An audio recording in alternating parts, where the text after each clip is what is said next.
Welcome from once again to another video. हा video खूप महत्त्वाचा आहे कारण की या व्हिडिओमध्ये आपण डॉक्युमेंट संदर्भात बोलणार आहोत. डॉक्युमेंट का महत्त्वाचे आहेत, कोणकोणते डॉक्युमेंट्स लागणार आहे आणि विशेष म्हणजे जास्तीत जास्त जवळपास 40-50% विद्यार्थी असे आहेत किंवा अभ्यासधारक असे आहेत ज्यांच्याजवळ डॉक्युमेंट्समध्ये काही ना काही इश्यू आहे. जर तुमच्या डॉक्युमेंटमध्ये इश्यू आहे किंवा डॉक्युमेंट चुकीचा आहे किंवा डॉक्युमेंटमध्ये कोणत्या ना कोणत्या प्रकारची चूक झाली आहे किंवा तुमचं डॉक्युमेंटच नाही आहे, तर त्यावेळेस काय करायचं आहे आणि विशेष म्हणजे डॉक्युमेंटमध्ये काही ना काही मिसमॅच आहे, काही ना काही थोडंफार काही जे आहे त्याच्यामध्ये करेक्शन करायची आवश्यकता आहे. तर हा व्हिडिओ तुमच्यासाठी खूप महत्त्वाचा आहे. व्हिडिओ जो आहे खूप महत्त्वाचा आहे. व्हिडिओ आवडला तर व्हिडिओला लाईक करा. तुम्ही चॅनलवर नवीन असाल तर अशाच प्रकारच्या शिक्षक भरती संदर्भात, पवित्र पोर्टल, टेट परीक्षा किंवा टीईटी परीक्षा संदर्भात कोणत्याही प्रकारच्या माहितीसाठी, अपडेटसाठी चॅनलला सबस्क्राईब करा. साईडचं नोटिफिकेशन बेल ऑलवर सेट करा जेणेकरून तुमच्याकडून कोणतंही नोटिफिकेशन मिस होणार नाही. सगळ्यात महत्त्वाचं म्हणजे टेलिग्राम चॅनल, व्हॉट्सअप चॅनलचं लिंक डिस्क्रिप्शनमध्ये आहे. त्यांना सुद्धा तुम्ही जॉईन करू शकता किंवा सबस्क्राईब करू शकता. कारण की PDF जे असतात किंवा फाईल्स असतात त्या तुम्हाला टेलिग्राम चॅनलला मिळतात. त्याच्यामुळे टेलिग्राम चॅनल किंवा व्हॉट्सअप चॅनल दोन्हीला तुम्ही जॉईन करू शकता. तर चला सुरू करूया आजचा व्हिडिओ. सगळ्यात महत्त्वाची गोष्ट म्हणजे शिक्षक भरती 2025-26 मध्ये जे आहे सद्यस्थितीमध्ये डॉक्युमेंट संदर्भात जे आहे तुम्ही व्हिडिओ बघितले असतील, पण डॉक्युमेंट्स कोणकोणते लागणार आहेत तर तुम्ही जी काही माहिती भरलेली आहे पवित्र पोर्टलवर त्या संदर्भातलं एकूण एक डॉक्युमेंट जे आहे तुम्हाला डॉक्युमेंट व्हेरिफिकेशनमध्ये लागणार आहे. म्हणजे ज्यावेळेस तुमची निवड शिक्षक भरतीमध्ये केल्या जाते तर निवड झाल्यानंतर प्रत्येक अभियोगधारकाचं किंवा प्रत्येक निवडलेल्या शिक्षकाचं डॉक्युमेंट व्हेरिफिकेशन किंवा कागदपत्र पडताळणी प्रोसेस किंवा प्रक्रिया जी आहे ती केल्या जाते.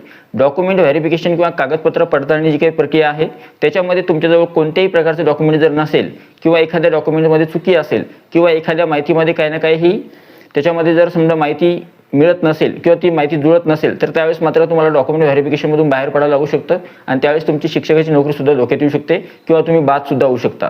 त्याच्यामुळे जे आहे काय गोष्टी आहेत त्या या व्हिडिओमध्ये डिटेलमध्ये 1 बाय 1 आता एक बघूया. ठीक आहे.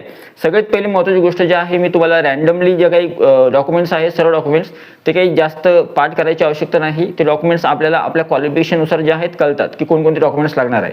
सगळ्यात अगोदर तुम्हाला 10वीची मार्कशीट, 10वीचं बोर्ड सर्टिफिकेट, 12वीची मार्कशीट, 12वीचं बोर्ड सर्टिफिकेट, ग्रॅज्युएशन असेल तर ग्रॅज्युएशनची मार्कशीट, ग्रॅज्युएशनचं बोर्ड सर्टिफिकेट आणि पोस्ट ग्रॅज्युएशन असेल तर पोस्ट ग्रॅज्युएशनची मार्कशीट आणि पोस्ट ग्रॅज्युएशनचं बोर्ड सर्टिफिकेट. आता थोडक्यात तुम्ही म्हणाल की बोर्ड सर्टिफिकेट म्हणजेच काय, तर त्याला आपण डिग्री सर्टिफिकेट असं म्हणतो. ग्रॅज्युएशन किंवा पोस्ट ग्रॅज्युएशनचे जे सर्टिफिकेट असतं त्याला डिग्री सर्टिफिकेट सुद्धा म्हणतात आणि काही विद्यार्थ्यांना माहीत नसेल तर त्याला कॉन्व्होकेशन सर्टिफिकेट सुद्धा म्हणतात.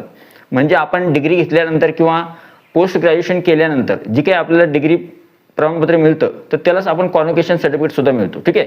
जर तुमचं कॉन्व्होकेशन सर्टिफिकेट नसेल तर त्यावेळेस तुम्ही जे आहे टेम्पररी जे मिळतं तर ते तुम्ही काढू शकता. तर ते सुद्धा तुम्हाला 15-20 दिवसाच्या आतमध्ये निघतं तर ते तुम्ही काढू शकता. ठीक आहे. तशा प्रकारचं सुद्धा तुम्ही युनिव्हर्सिटीमध्ये जाऊन काढू शकता. आता सगळ्यात महत्त्वाची गोष्ट आहे की हे झालं समजा क्वालिफिकेशन संदर्भात. आता बघूया टीईटी परीक्षेच्या संदर्भात कोणकोणते डॉक्युमेंट्स लागतात. जर तुम्ही महाराष्ट्र गव्हर्नमेंटची टीईटी दिलेली असली तर त्या संदर्भात मार्कशीट तुमच्याजवळ असली पाहिजे आणि सर्टिफिकेट सुद्धा तुमच्याजवळ असले पाहिजे पेपर 1, पेपर 2 संदर्भात. आणि जर तुम्ही सेंट्रल गव्हर्नमेंटची सीटेट दिलेली असली तर डिजी लॉकरमधलं जे सर्टिफिकेट आहे सेंट्रल गव्हर्नमेंटच्या सीटेटचं मार्कशीट आणि सर्टिफिकेट दोन्ही तुमच्याकडे असले पाहिजे. ठीक आहे. आता बघूया वैयक्तिक डॉक्युमेंट्स कोणकोणते लागतात. तर त्याच्यामध्ये डोमिसाईल, जर तुम्हाला डोमिसाईल लागत असेल, म्हणजे सर्वच विद्यार्थ्यांना जे आहे डोमिसाईल कंपल्सरी आहे. डोमिसाईल सर्टिफिकेट जे आहे ते. नंतर नॉन क्रिमिलियर जे आहे ते. नॉन क्रिमिलियरमध्ये सुद्धा काय तर नॉन क्रिमिलियर काही विद्यार्थ्यांना लागते, काही विद्यार्थ्यांना नॉन क्रिमिलियर लागत नाही.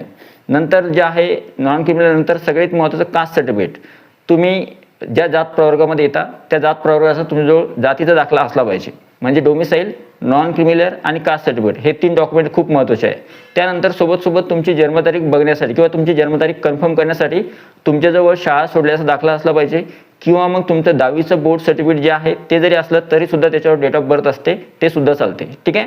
अशा प्रकारचे हे सर्व डॉक्युमेंट्स आहेत. याच्या व्यतिरिक्त सुद्धा काही डॉक्युमेंट्स लागतात. उदाहरणार्थ लहान कुटुंबाचे प्रमाणपत्र. महिला ज्या आहेत, महिलांना जे आहे अगोदर लागत होतं वुमन रिझर्वेशनसाठी. जर तुम्ही यस केलेलं असलं, महिला आरक्षणाला तुम्ही यस केलेलं असेल तर त्यावेळेस महिला आरक्षणासंदर्भात अगोदर डॉक्युमेंट लागत होतं, कागदपत्र लागत होतं, पण आता ते डॉक्युमेंट नसलं तरी चालतं. जर तुम्ही कोणत्या ना कोणत्या प्रकारचं आरक्षण घेतलेलं आहे तर आरक्षणासंदर्भातचं डॉक्युमेंट सुद्धा तुमच्याजवळ असणं खूप आवश्यक आहे. उदाहरणार्थ जर समजा तुम्ही अपंग असाल तर अपंगाबाबतचे जे प्रमाणपत्र आहे ते तुमच्याजवळ असलं पाहिजे. खेळाडू असाल तर खेळाडू असल्याबाबतचे प्रमाणपत्र. जर तुम्ही माजी सैनिक असाल तर त्याबाबतचं प्रमाणपत्र. जर तुम्ही एखाद्या प्रकारचं कोणत्या ना कोणतं दुसरं आरक्षण घेतलेलं आहे, प्रकल्पग्रस्त, भूकंपग्रस्त किंवा धरणग्रस्त, तर त्या संदर्भाचं डॉक्युमेंट तुमच्याजवळ असणं खूप आवश्यक आहे. ठीक आहे. आता या सगळ्या गोष्टी झाल्या, या सगळ्या गोष्टी तुमच्या डॉक्युमेंट व्हेरिफिकेशनमध्ये खूप व्यवस्थितपणे तपासल्या जातात. एक प्रामुख्याचा महत्त्वाचा मुद्दा असा आहे की आपलं कास्ट व्हॅलिडिटी जे सर्टिफिकेट आहे ते आपल्याला डॉक्युमेंट व्हेरिफिकेशनला लागते का? तर जर तुमचं कास्ट व्हॅलिडिटी सर्टिफिकेट असेल, जात वैधता प्रमाणपत्र असेल तर खूपच छान. पण जर समजा तुमचं कास्ट व्हॅलिडिटी सर्टिफिकेट नसेल तर काही हरकत नाही. तुम्ही जॉईन झाल्यानंतर सुद्धा तुम्हाला काही अवधी दिला जातो, त्या अवधीच्या आतमध्ये तुम्ही document verification caste validity certificate काढू शकता. नंतरही तुम्ही ते देऊ शकता. ठीक आहे, अगोदरच असलं पाहिजे असं काही नाही आहे. जर काही विद्यार्थ्यांचं कास्ट व्हॅलिडिटी नसेल, काळजी करू नका. तुम्ही शिक्षक म्हणून निवड झाल्यानंतर शिक्षण सेवा कालावधी जो तुमचा सुरू होतो त्यावेळेस सुद्धा तुम्ही ते नंतर जमा करू शकता. ठीक आहे, आता हे सर्व डॉक्युमेंट्स होते. अजूनही माझ्या जे काही, आता मी समजा माझ्याजवळ लिस्ट नाही आहे म्हणून मी लिस्टमध्ये बघत नाही आहे, मी तुम्हाला ओरली सगळे डॉक्युमेंट्स सांगितले. हे डॉक्युमेंट्स खूप महत्त्वाचे आहे. आणि इतरही काही डॉक्युमेंट्स आहे जे तुम्हाला शिक्षक भरती प्रक्रियेमध्ये डॉक्युमेंट व्हेरिफिकेशन किंवा कागदपत्र पडताळणीमध्ये लागतात. आणि ते डॉक्युमेंट्स सर्व लागतात. एकही डॉक्युमेंट असं नाही की ते तुमच्याजवळ नसेल तर ते चालणार नाही, असं होणार नाही. सर्व डॉक्युमेंट्स तुमच्याजवळ असले पाहिजे. ठीक आहे, आता बघूया की जर समजा आपल्या डॉक्युमेंट्समध्ये काही ना काही मिस्टेक आहे, करेक्शन करायचं आहे किंवा डॉक्युमेंट्स नाही आहे, झेरॉक्स आहे, तर मग त्यावेळेस काय करायचं? ठीक आहे, आता हा प्रश्न खूप महत्त्वाचा आहे. आणि काही ठिकाणी तुम्ही टेट परीक्षेमध्ये जी टेट परीक्षेचा ज्यावेळेस फॉर्म भरला होता तर त्याच्यामध्ये जी माहिती नमूद केली होती आणि पवित्र पोर्टलवर रजिस्ट्रेशन केलं तर त्यावेळेस सुद्धा तुम्ही जी माहिती नमूद केलेली आहे त्या संदर्भातचेच तुमचे डॉक्युमेंट असणं खूप आवश्यक आहे. म्हणजे तुमची डेट ऑफ बर्थ काय, तुमचं शिक्षण किती, तुमची शैक्षणिक पात्रता किती, तुमची व्यावसायिक पात्रता किती, तुमचं DED आहे का BEd आहे, तुमची TET परीक्षा पेपर 1 आहे पेपर 2 आहे, या संदर्भातले पर्सेंटेज मार्क्स सगळे तपासले जातात. त्याच्यामुळे हे डॉक्युमेंट जे आहे ते लागतात. तुम्ही कोणत्या जात प्रवर्गामध्ये कास्टमध्ये येता, डोमिसाईल आहे किंवा नाही, NCL आहे किंवा नाही. आणि एवढंच नाही, अजून एक महत्त्वाची गोष्ट, डॉक्युमेंट सुद्धा विहित मुदतीमध्ये असलेलं पाहिजे. म्हणजे थोडक्यात तुम्हाला जी डेट सांगितलेली आहे म्हणजे 14 मे किंवा 14 मेच्या अगोदरचं तुमचं डॉक्युमेंट असलं पाहिजे. काही डॉक्युमेंट म्हणजे सर्व डॉक्युमेंट तुमचे 14 मेच्या अगोदरचे असले पाहिजे, 14 मे 2025च्या अगोदरचे. आणि काही डॉक्युमेंट जे आहे काही विद्यार्थ्यांना सूट देण्यात आलेली आहे, EWS किंवा बाकीचे विद्यार्थी जे आहेत त्यांना NCL बाबत सूट दिलेली आहे, तर त्या विद्यार्थ्यांनाच फक्त मात्र ते डॉक्युमेंट चालेल. बाकीच्या विद्यार्थ्यांना जे आहे डॉक्युमेंट 14 किंवा 15 मेच्या आत, मला कन्फर्म डेट नाही आठवत आहे, पण 14 किंवा 15 मेच्या आत, 14 मेच्या आतमधलंच किंवा 15 मेच्या आतमधलंच तुमचं डॉक्युमेंट जे आहे असलं पाहिजे. आता बघूया सगळ्यात महत्त्वाची गोष्ट, जर तुमच्या डॉक्युमेंटमध्ये इश्यू असेल किंवा डॉक्युमेंटमध्ये चूक असेल किंवा डॉक्युमेंट नाही आहे किंवा काही ना काही मिस्टेक आहे तर त्यावेळेस काय करायचं? सगळ्यात पहिली महत्त्वाची गोष्ट म्हणजे तुमच्या डॉक्युमेंटमध्ये इश्यू आहे का? जर इश्यू असेल तर त्यावेळेस तुम्हाला जर शिक्षक भरती प्रक्रियेमधून बाहेर जायचं नसेल तर काय करायचं? त्याच्यामध्ये दुरुस्ती करून घ्यायची. कोणता ना कोणता एखादा इश्यू असेलच तुमच्या डॉक्युमेंटमध्ये. मी आताच सांगितलं की बाबा जास्तीत जास्त 30-40% किंवा 50% विद्यार्थी असे आहेत ज्यांच्या डॉक्युमेंटमध्ये कोणत्या ना कोणत्या डॉक्युमेंटमध्ये काही ना काही इश्यू आहे. ठीक आहे, तर त्यावेळेस तुम्ही डॉक्युमेंटमध्ये जर इश्यू असला तर तो डॉक्युमेंटमधला इश्यू त्याच्यामध्ये दुरुस्ती करून घ्या. डॉक्युमेंट जर तुमचं नसेल तर त्यावेळेस ते डॉक्युमेंट, सगळ्यात दुसरं महत्त्वाची गोष्ट म्हणजे डॉक्युमेंट जर नसेल तर त्यावेळेस तुम्ही जे ते डॉक्युमेंट काढून घ्या. कारण की डॉक्युमेंट लागणारच आहे. तुम्ही ज्यावेळेस डॉक्युमेंट व्हेरिफिकेशन होतं त्यावेळेस जर तुम्ही काढायचा प्रयत्न केला त्यावेळेस मिळणार नाही. त्याच्यामुळे ते आताच जे आहे आताच काढून घ्या, जेणेकरून तुम्हाला नंतर प्रॉब्लेम येणार नाही. ठीक आहे, तिसरी जी महत्त्वाची गोष्ट आहे ती आहे डॉक्युमेंटमध्ये काही मिसमॅच आहे का? उदाहरणार्थ समजा काही आईच्या नावामध्ये किंवा वडिलांच्या नावामध्ये किंवा पर्सेंटेजमध्ये किंवा तुमच्या कोणत्या ना कोणत्या नावामध्ये आडनावाच्या स्पेलिंगमध्ये काही ना काही मिस्टेक असेल किंवा कुठे ना कुठे काही ना काही मिस्टेक झालेली असेल तर त्यावेळेस सुद्धा जे आहे तुम्ही काय करा, डॉक्युमेंटमध्ये मिसमॅच असेल त्याच्यामध्ये जर काही ना काही थोडाफार का होत नाही तफावत असेल माहितीमध्ये तर त्याच्यामधली जी मिसमॅच आहे ती दुरुस्त करा किंवा ती दूर करा.